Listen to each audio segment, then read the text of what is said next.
So if the customer is noticing their treadmill isn't running, it would most likely be one of these field effect transistors.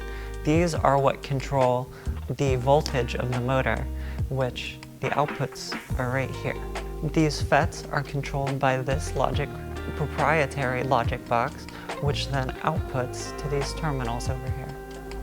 After we completed the repair on the bridge rectifier, we applied a potentiometer to these 3 pins on connector A1.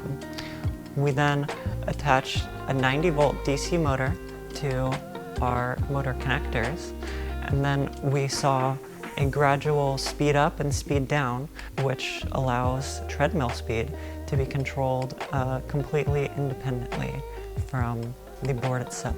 We're then going to send the board right back to the customer, and they should be good to go.